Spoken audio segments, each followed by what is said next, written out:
Hello, and welcome to the WWIA Podcast. We're honored to have you join us in our mission to bring honor, connection, and healing to America's combat wounded Purple Heart heroes.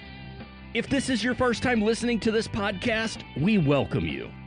If you're a returning listener, thanks for coming back. Please be sure to tell others about our podcast and leave us a review if you're enjoying what you're hearing. We're blessed and honored to have some remarkable partnerships that help us further our mission. One such partner of the foundation is HotSpring Spas of Music City. Owned and operated by brothers Dennis and Kevin Croteau, they've been tremendous supporters over the years of WWIA and the Purple Heart heroes we proudly serve. Today, WWIA Founder and CEO John McDaniel welcomes Kevin Croteau to the WWIA Podcast. Lieutenant Colonel retired Kevin Croteau is an Army Ranger who proudly served in the U.S. Army and U.S. Army Reserves for 29 plus years. He has numerous awards from his service to our country, including the Combat Infantryman Badge, Expert Infantryman Badge, Pathfinder Badge, Senior Parachute Wings, Bronze Service Star, and Ranger Tab, amongst many others. Kevin graduated from Michigan State University with a Bachelor of Arts Degree in Hotel, Restaurant, and Institutional Management, and has a Master of Arts Degree from Webster University in Health Services Management. Post-military career, Kevin joined his brother Dennis in the pool and spa industry. Since 2007 to present, they've grown from a single retail store to operating 5 retail HotSpring Spa locations from Nashville to Knoxville, Tennessee. This is an insightful episode that we know you're going to enjoy. Let's jump into the conversation with John and Kevin now.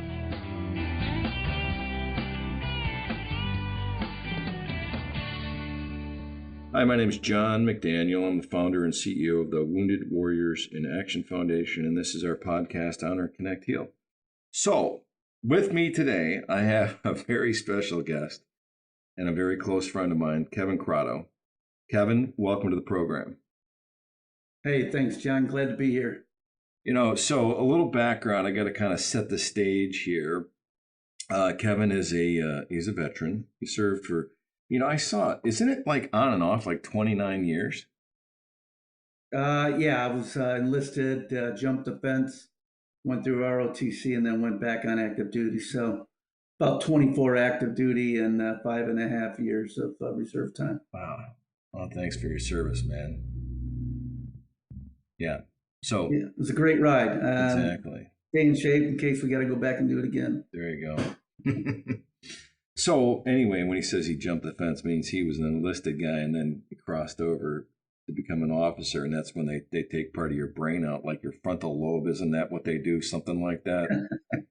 I know I had it done too, man. So anyway, yeah. So here's the deal.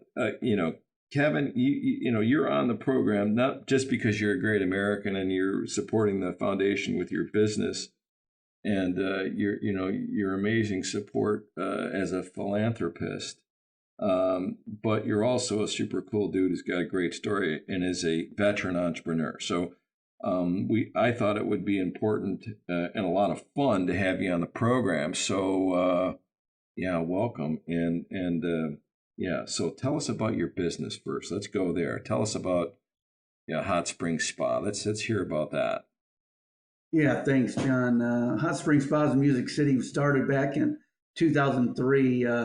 My younger brother started the business, and then when I retired in 2007, I watched him for about a week, and I said, "You need some help?" And he said, "I sure do." And so we put together an LLC in April of 2007.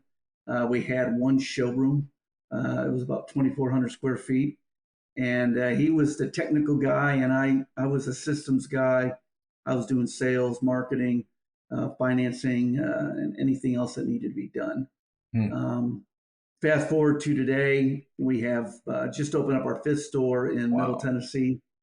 And we have about 35 employees, just loving life. I put together a great system that as we expanded to 2nd, 3rd, 4th, and now 5th showroom, we were able to go ahead and grow the business, even on the backside, making sure we had enough inventory, making sure we had enough warehouse space. It's just been a great ride over the last 17 and a half years. And we're getting ready to do an employee stock ownership plan where we're going to, that's my escape to retirement phase 2.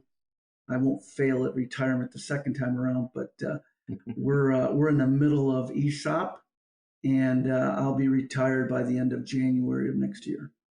Wow. I didn't realize it was going to happen that fast. So, well, congratulations on your success, and you've been donating to the foundation. Every year you have a special sale. Tell us about that. Because you've generated a lot of resource for the foundation over the years. I think you're getting close to 50,000, which is an amazing amount of money and a great contribution. Tell us about that sale that you do every year for us. Yeah, every May, what we do is for every unit we sell, whether at a hot tub, a swim spa, a sauna, or a cabana cover, we donate $100 to WWIA. And this year, as you know, we sold 45 units, donated $4,500. Awesome. And we just went over the 40,000 mark. So the staff was really excited for that. And hopefully next year they'll be, and this is something we talked to the staff that they're going to keep it going even after Dennis and I retire. We're hoping next year we'll be able to eclipse the 50,000 mark. Yeah.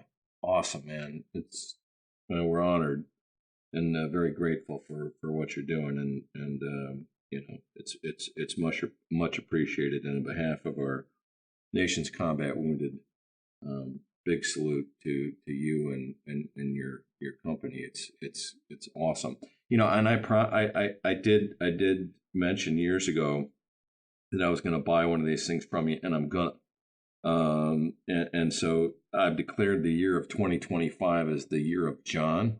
So in 2025, I don't know how we're going to pull this off, but I'm committed to doing that and having one of these things in my backyard, because you can tell the story about the time that Arthur Kandarian, who was a mutual friend of ours, that's how we met, by the way, right? Through Art, who you served with in the 82nd, jumped into Rios Tucuman in Operation Just Cause in Panama with Arthur Kandarian, who was the scout platoon leader.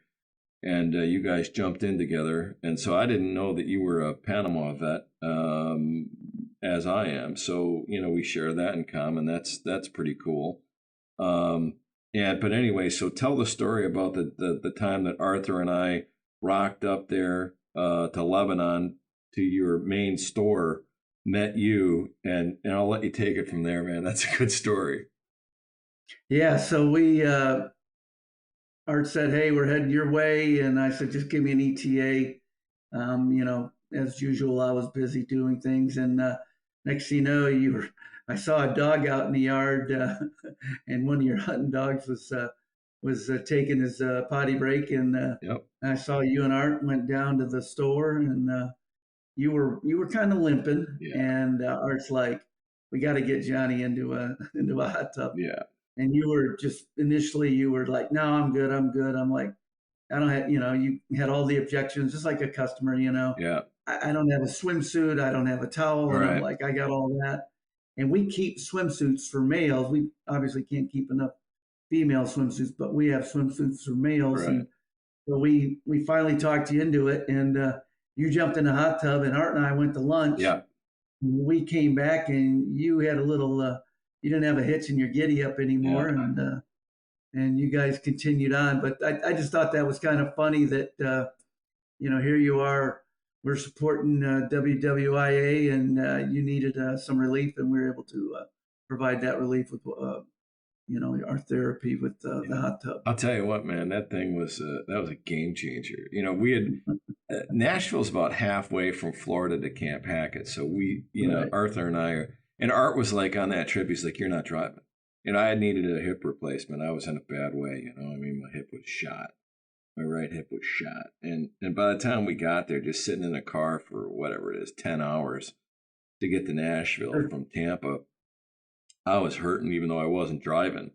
And so when you offered that and I got in that hot tub, and I'll tell you what, that thing, that's not the hot tub that you used to find at the local Hojo, man. That's not what that is. That's a therapeutic hot tub. And I got to tell you, man, that was the deal. I mean, I right there and then I was like, I'm committed to having one of these because this will change your life. Yeah, I would like to change the name if I were king for a day to the hydrotherapy machine.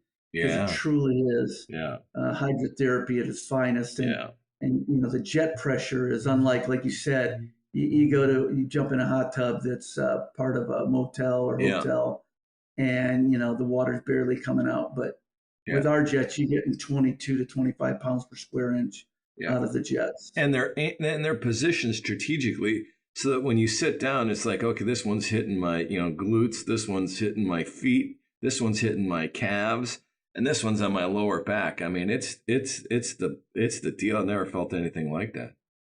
It is hydrotherapy. Yeah, and I just put a cool zone on our grande that I've out back in my house, and you've heard about the cold plunges and people getting into 38 degrees water. After a good workout, it really helps them recover faster. Yeah. Our cool zone doesn't get down to 38, but it will get down to 50 degrees. And so after I work out in the morning and I jump in my sauna for about 5 minutes, about 180 degrees with 30% humidity. Yeah. And then I do 5 minutes in 50-degree water. And I do that 3 iterations. And my recovery time is really awesome. With my knee, just having my knee replaced. I'm getting back into shape because sitting out for 8 weeks, not doing anything but recovering the knee. It was a rough go, but I'm back walking like a normal human being, and hopefully next month I'll start playing golf again. Yeah. Well, buddy, what you're doing is awesome, man. And I'm going to ask you a couple of questions on the transition from military as a leader. You're an infantry officer, you were airborne, jump master, you got a Combat Infantryman's Badge and an Expert Infantryman's Badge. You've commanded troops, you've led troops, you've been in combat. I mean, all these wonderful things that you did for our country. Again, thank you for that. But let me ask you, in terms of transferable skill sets. Here, your brother. By the way, I read in your bio. Take a little sidebar here, but your brother was he was a plank holder. Call him a younger brother, yet he was in a plank holder in 375 Rangers in 1984. And I was in 375, and of course, but when your brother was in 375 in 84, they were where the RTB is today. Harmony Church area, for those that are, tracking that. But anyway, so you come from a long lineage of service members. But tell us, what I'd love to hear about is, the transferable, leadership skill sets, the things that you're applying today, as an entrepreneur, as a leader, that you learned in the military or, rely upon from your training, your experience, your mentors, Talk us through that as an entrepreneur, those skill sets that you're employing. Yeah, great question. Initially it was easy, with my brother being prior service. And there was a third guy when I first joined, and he was in the Tennessee Guard. So when I first joined, I had 2 prior, one active guardsman and my brother. And so they kept calling me sir. And initially I was like, I kind of like to hear my first name. And it wasn't until I threatened to beat them within an inch of their life to stop calling me sir, just to transition as a civilian. Mm-hmm. And it's kind of neat, after almost 30 years being called Kevin. But to get to your point of transferable skill sets, initially it was just putting in systems. The Army's task condition standards. The Army has the training management system. And I took that training management system from the Army and I used it for our marketing system. So I'll plan out the entire year for marketing by the end of September of the previous year. So this September, we'll have all of our major muscle moves for 2025. And then by the middle of November, we will go ahead and we will implement the plan for first quarter. And then the same thing, middle of February, second quarter, and then the middle of May, third quarter, and then the middle of August, fourth quarter. So, and that's basically the Army training management system. So I took that and I put that in my kit bag and I used that for the marketing piece. The planning piece, just like we did in the Army, you had to have a plan. So, we had our short-term plan for the next year, and we'd lay out our goals and our objectives. We'd have our sales plans. Here's how much money we want to make. And then we would drill that down to each sales pro. And based on their experience, here's what we thought that their sales goals should be. And we would get that into a contract by the middle of January of every year. And they would sign that contract with us. And so they knew, hey, these are my goals and objectives. And if they exceeded them, then they got a bonus. And it was real fun putting those together. In college, I had a guy named Ken Blanchard. You may remember him. He wrote the 1 Minute Manager. Oh, yeah. Matter of fact, on that topic, quickly, I have all my employees read that. As a matter of fact, we have a new person working for us, Caitlin, and I took the book down to her last week, and I said down to her office, and I said, here, I'd like you to read this, and she looked at me kind of funny, and I said, no, you just read it. You read a chapter a day. Read a chapter a day on my time. I'm gonna pay you to read this book. She's like, really? I'm like, yeah, just read a chapter a day.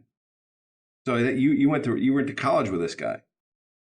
He was one of my professors, and his stick was management by objectives.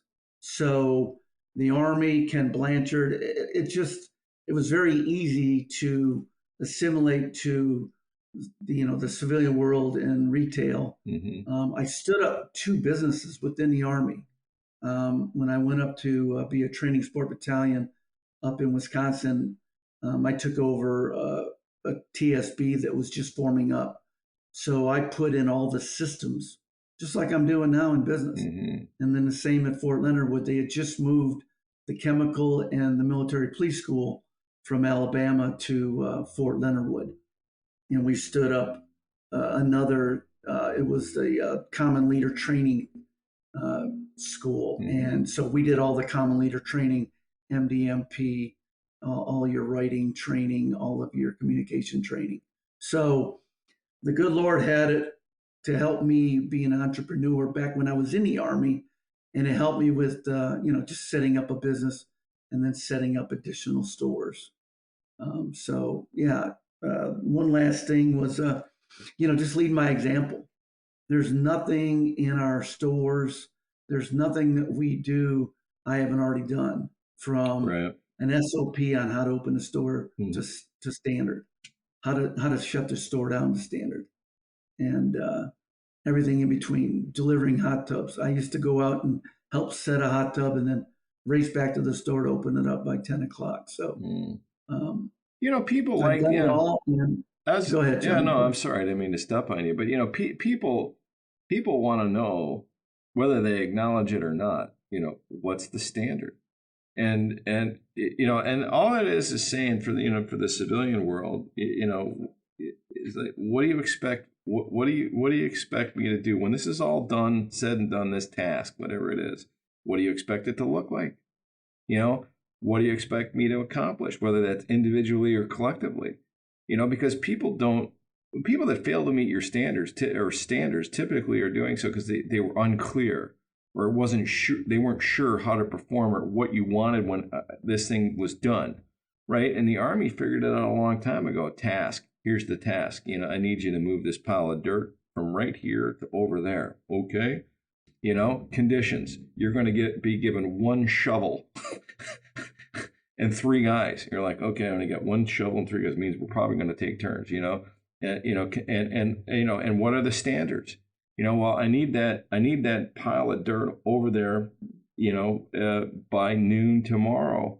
And the site where it is right now needs to, be as clean as if you were going to eat off the floor.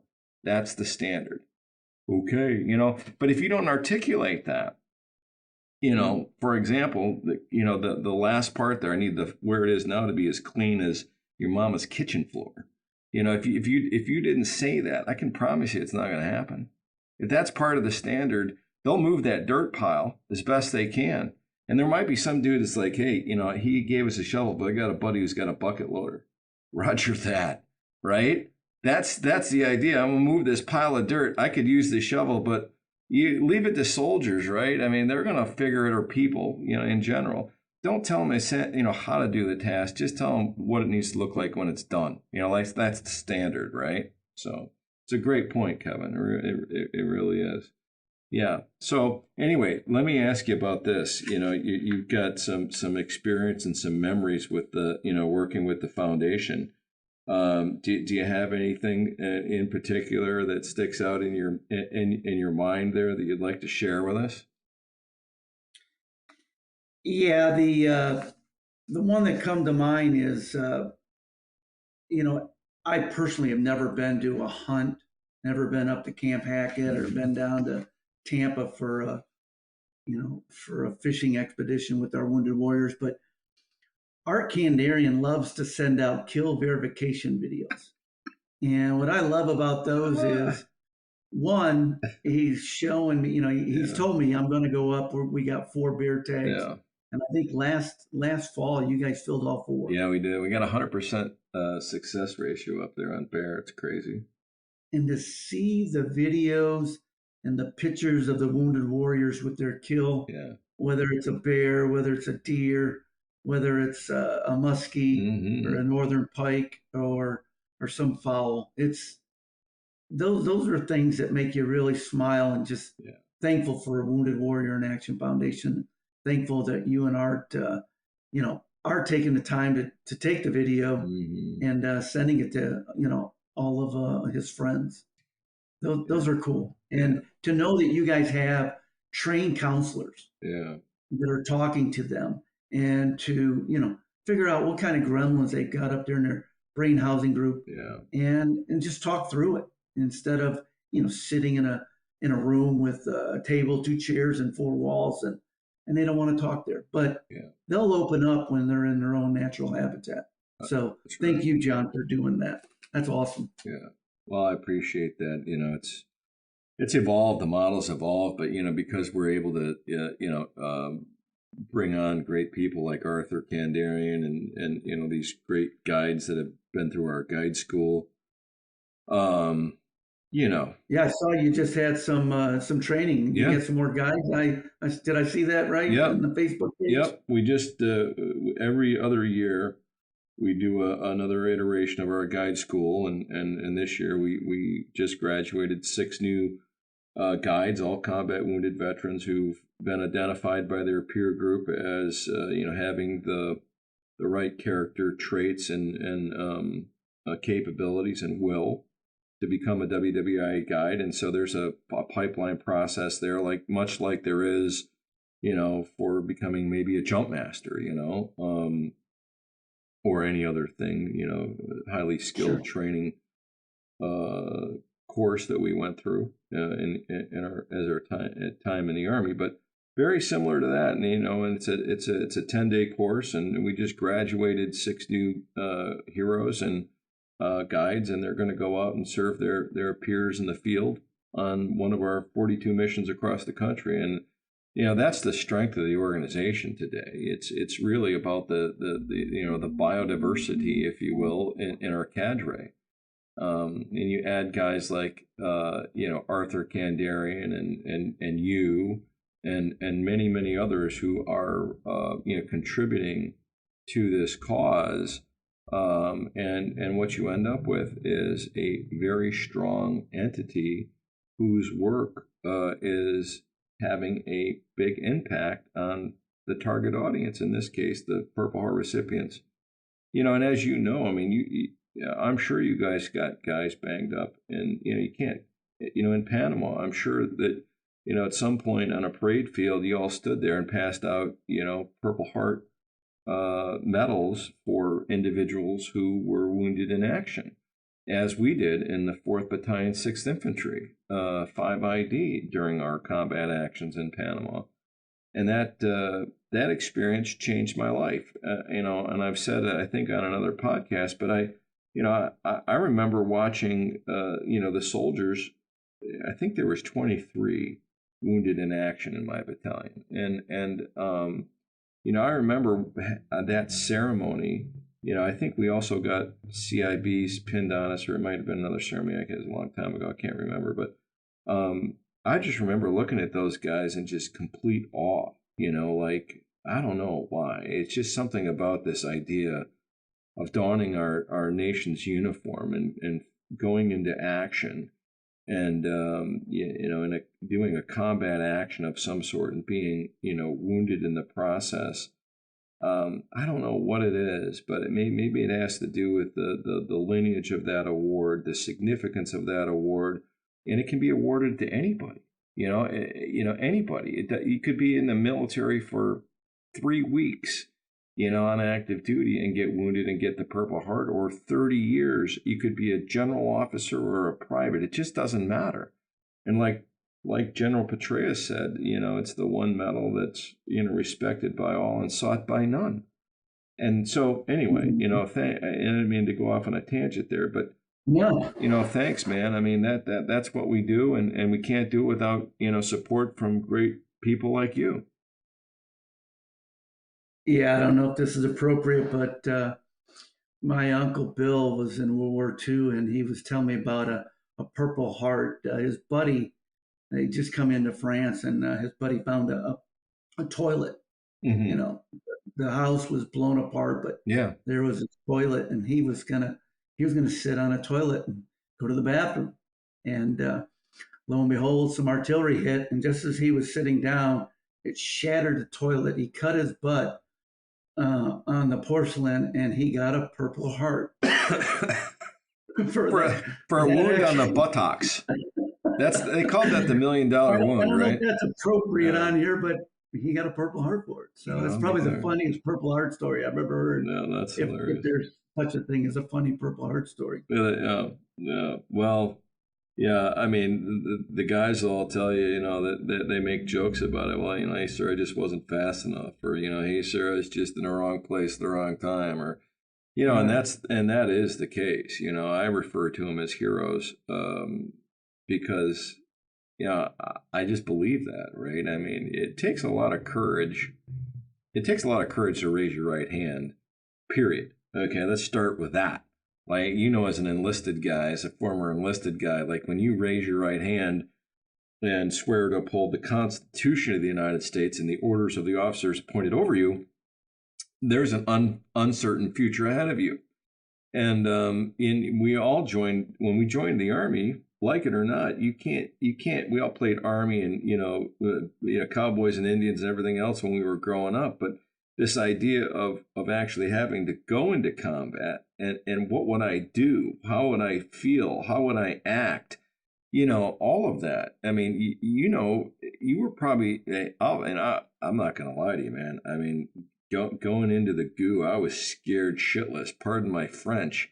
I mean, to say that I was not would be lying. When the bullets started flying for the first 5 minutes, I was like, hey, you're not going to be able to fit your whole body in this flak jacket from 1972, big guy. This K-Pod's a brand new piece of gear. This helmet you got's pretty cool, but you can't fit your whole body in that either. So you just best get your head and your butt wired together and get on it, Lieutenant. I mean, that's... and then eventually you settled into, hey, you got to, you're doing your job, sort of thing. But right. I mean, that's the thing. So if you get wounded doing that, which I did not, thank God, nobody wants to be wounded. Right. But once you get through that and you see the guys that do get wounded, some of whom, like you say, maybe it's just a wound on the buttocks from sitting on a porcelain toilet. I never heard that before. Most of these guys are, they're gunshot wounds, or they're, from IEDs with, shrapnel and all kinds of other stuff, spinal cord injuries, traumatic brain injuries. I mean, you name it, some of these guys are never going to be the same. And I'm sure the vast majority of them wished that they had been wounded by sitting on a commode and being sliced by a piece of porcelain as a result of a artillery round. You know what I mean? So, but yeah, you can't help but have a soft spot in your heart for a soldier, sailor, airman, Marine, or a Space Force dude. I'd love to meet that first Space Force guy with a Purple Heart. We'll see about that, right? But anyway, you can't help but take your hat off and feel compelled to do something for the men and women who get wounded in combat serving our country, right? That is pretty special. And you probably feel the same way about, as a former enlisted man who was an infantry officer, right? Yeah. Yeah, I was enlisted over in the right at the Fulda Gap, post-Vietnam, 78 to 80. And yeah, every time the alarm, the sirens went off, you didn't know if it was real or not. You just moved down to the motor pool, jumped in your vehicle, went to your primary position, and then from there you find out whether or not it was real. But right, yeah, it's scary. I mean, you can't say it's not scary. Adventure. Yeah, high adventure. I don't want to say, I say it, it's scary. I mean, I don't know what else, how else to, to describe it, that feeling. Yeah. You have to have that feeling. If you don't have that feeling, you're crazy, okay? Or there's something wrong with you, man. And I think the best leaders and best, service members take that fear, whatever it is that's running through your body, and channel it in the right into the right location, whether that be, being super focused on something, or that adrenaline rush that gets you through something.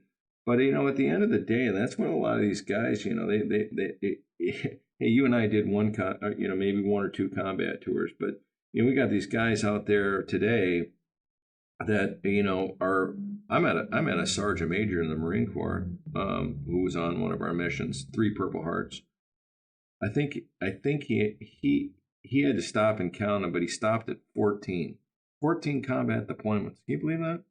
14, 3 Purple Hearts, command sergeant major, command gunnery sergeant. I don't know what in the Marine Corps the highest rank is. Isn't it like master gunnery sergeant? Yeah, master guns. I mean, whatever the command sergeant major, equivalent is in the Marine Corps. Forgive me, my Marine buddies, for not knowing that off the top of my head, but I think it's master gunnery sergeant. But anyway, that's just incredible to me. Like, it's saying, hey, you say, you're over there in Germany in 1978. Saigon fell in 75. 3 years after Saigon falls, you're in the Fulda Gap, defending in Germany, because we're focusing on the Red Horde, the Russians, coming across the Fulda Gap. And that's what we all trained for, was, to defeat the Russian horde, if you will, right? And then, fast forward the tape, we ended up doing all kinds of other stuff. Thank God we didn't have to do that, but anyway, yeah, it's an uncertain world that we live in, right? Sure is. Uncertain. And, there by the grace of God go I and you and a bunch of other amazing Americans. Okay, so I got just a couple more questions for you, but I'll leave the last word to you, Kevin. But the last thing I wanted to ask you, was okay, so you're going to retire here pretty soon, right? And what are you going to do, man? You failed at retirement once already, you said. But what's the future look like for you, man? And you and Pam, and what's going on? You guys going to just kick it in the Caribbean, or what's happening? We'll travel. I'm very fortunate. I have a couple of sisters and an older brother that are also retiring. So, visit family. And I had a father and grandfather who both passed from Alzheimer's. So something to do with Alzheimer's research. I know Australia is doing some exciting things with Alzheimer's research. So who knows? Maybe you go be a guinea pig down under and try to get ahead of the curve. I know they're doing some great things, but there's more study to be had. It's just a horrible disease, and there's days I wake up and I think I've already got it, but I think we all say that when we can't think of. Oh, dude, don't person's name or something. Don't feel like the Lone Ranger there, man. I mean, I can't remember what the hell I did yesterday. You know what I mean? I don't spend much time. Like I think about my brain. It's like a computer, right? You got RAM, this random access memory. I need to be able to do these things because they happen all the time. There's a lot of frequency in the occurrence of this task or activity. And then you got the long-term memory, and then there's everything in between. If it wasn't a significant event or a significant person, then I typically, something in my brain says, dude, you don't need to worry about that. That's, if that ever becomes important, you can sort that out. But, it's funny because, I've been dealing with some elderly here recently in my life, and that's the pattern. I mean, they the same thing we all have. They can remember what happened here today, and they can remember what happened when they were a child, and they can tell you all about your great grandfather, and but then there's this huge space in between that they struggle with. Even if it was a couple of weeks ago, they struggle with that. And hey, that's okay. Our brains are full, man. We need some new chips or something, don't I mean, that's a new one of those new memory cards or something like that with some more gigabytes or terabytes on it. That's what we need. Yeah, the smartphone is dumbing down of America, I think. You just can't remember something, you just Google it. That's right. Well, that's right. It's very true. I had a boss once said, when we were just, you probably remember too, when we were, I remember in the Army, the first computer. I didn't have it because I was an infantryman. Infantrymen don't have computers, man. But I was actually at the RTB. I just left 3rd Ranger Battalion. I had just been promoted to captain. I'm at the RTB, and the training dude's got this computer, and he's putting together a training schedule. And he was an infantryman too, but he was a smart guy. And so hey, somebody had to do it, right? So he's figuring it out. You remember the floppy disks? Yeah. So he's sliding this. There's a floppy disk, and it was really floppy. It wasn't a hard disk like a CD. It was actually a rectangle that was floppy. Yeah. It was a floppy disk, and that's how the information was recorded and or stored on this computer. And it was all code, ASCII, DOS. You had to actually know how to use and write or employ code to get the computer to do something. And I looked at that, and I'm like, that's not for me. Good luck with that. See you later. And I'd leave, but then in the advanced course, I remember having to have a computer, for some reason, because you had to write a paper. But I remember my, graduating from college, my term paper, my get out of jail graduate term paper had to be typewritten, and there was no computers, man. And then you fast forward to today, everybody's got their phone in their face, man. And, you just go to the airport and you just can't believe, like, literally 9 out of 10 people got their face in a phone. And I just don't think that's really a good thing.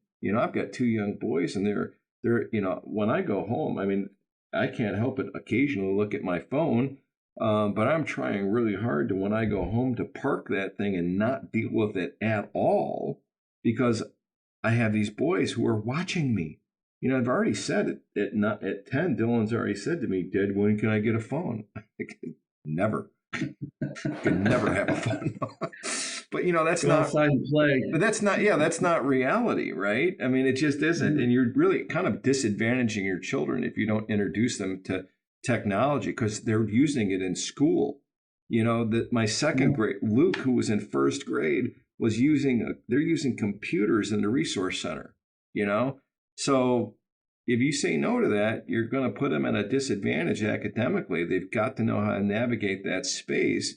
And with that space comes lots of stuff. But, I don't think our brain housing groups, quite frankly, are really prepared for this. If you look at the evolution of man, in our, I don't know, whatever it is, 300,000 years or whatever, that got us to where we are, and computers on that scale are like the last, millimeter of that timeline of our human existence. Yet we're asking our brains and our bodies and our minds to do things that, and be bombarded in sensations, with all this information when the reality is, we're used to like picking up a club and clubbing something to death so that we could eat protein, Yeah. And in the Army, we were going to go paperless. Remember that? Yeah. Until your server went down and then you were SOL. That's right. That's right. My calendar, buddy, I got to tell you, show it to you right here. Like, I'm still an analog dude. Like, this is I know the viewers can't see this, but this is my calendar. This is the month of what month are we in anyway? It's July. Yeah. I'm still cranking things out with paper and pencil because it's so changing that if I relied on got to put this on, on Outlook or whatever, that's not for me. My staff does it all the time, and we have to because we had to track stuff, 42 missions, yada, yada, yada. But my life is so fluid that if I don't like have a calendar, an old school analog, scratch it down, erase it, put something else in its place kind of guy, I don't know what I'd do. No, you're right. It's when I got out of the Army, I quit wearing a watch. I didn't need one. Yeah. People are like, "Why don't you wear a watch?" I go, "I got my phone. That's right. Time. That's right. Everywhere I go, you got a clock on your stove. You got a clock on your microwave. You got a clock in the bedroom. I didn't need it. I just quit wearing a watch. Start up your car. There's a clock right there. That's right. Yeah, I just stopped. Yeah. And I don't miss it. But in the Army, that was unheard of. Unheard of. Yeah, if you're not 5 minutes early, you're late in our line of work, right? That's true. It's true. And you are very, very time focused. Like, I'll tell you, I play this little game with myself. Like, I might wake up in the middle of the night or, early in the morning. And, my phone's not too far from me at that point because it's got an alarm on it in case I don't wake up. But 9 times out of 10, I'm beating my alarm every day, and I'll play this little game in my head, like, what time is it? And I'll take a guess. And I'm routinely like within 5 minutes. Like, how in the world can you wake up in the middle of the night and know that it's 2:36? I don't know. I can't tell you how I know that, but I can tell you that after 25 years of being like sensitized to being on time, whether that's crossing the line of departure, a TOT, time on target, a meeting, a fill in the blank, like as an infantry officer, you best not be late, dude. Right? Because you're going to make an impression and it's the wrong impression. You better have a really good reason, like my track caught on fire, sir. Sorry I'm late, but my track caught on fire and we were putting it out. Yeah, and I try to explain to the staff, after the pandemic, we went to go-to meetings or Zoom meetings, and I tell them, 5 minutes, we waste 5 minutes. You take 35 times 5, that's how many minutes we just wasted. Yeah, and so they're still late, but they're getting better. Yeah. We're starting meetings a minute or two late, but. Yeah, it drives me, something that drives us boomers crazy. But for them, it's like, what's the big deal? I know, dude. I try to take that suit off. I think I've checked it at the door. I still know it's in my closet somewhere. I know where it is. You know, I got a couple of them, and I can pull them out at any moment. But you know what I do now? I just kind of like, I lower my expectations, and I just so I don't blow a gasket, so I don't like run a vein out of my head or something. You know what I mean? You have to. And I go, hey man, it's the meeting's going to start at 11, so, love you to be there if you could make it. But, I walk into the office and I'm like, hey, how you doing? And I chit chat now, and I take the time to take it out of that third or fourth gear, man. I just, sometimes I leave it permanently in the overdrive or first gear, man. You just got to do it for your own self-preservation. It's those days are over. You think about like how much that style of living, like what we went through, like what's the standard in living like that? Look at Art, man. I mean, God bless America. He's found fly fishing in the Florida Keys, and it's changed his life. We got to have something, but at the same time, you can't run that race. He ran it for 30 some years. You ran it for 29. I'm still, I ran it for 25. And that's just a long time to be on time, to be on task, to be on mission, to have the weight of that, the burden, if you will, of that kind of leadership and expectations on top of you. It's a long time to say that it doesn't change you. It can't help but change you, and so I think just get recentered. Maybe that's that's the answer is, get recentered and take the harness off, man. A guy, when I got to Fort Polk, Louisiana as a lieutenant, quick story. I was going to be late, and I got a flat tire in my first duty position, as a rifle platoon leader. And I'm driving into work, and there goes the tire on my 1976 Chevy Nova, and I didn't have time to change it, so I limped it in a gas station, and I was like, here it is, it's like 6:30 in the morning or something like this, or I can't remember. It was early. They were open, and I walked in, and I was like, I need my tire change, blah blah blah blah blah. That the old man behind the counter looked at me, and he goes, this. Leesville, Louisiana. He goes, son, you best take your harness off. I said, excuse me? You best take your harness off. Like, it ain't going to happen, okay? Not right now. Okay, I know you're late. There was no cell phones, right? And so that's kind of what I try to remind myself of, take your harness off, John. It's all good now, you could just. And remember that as you ease your way into retirement number 2 there, Ranger.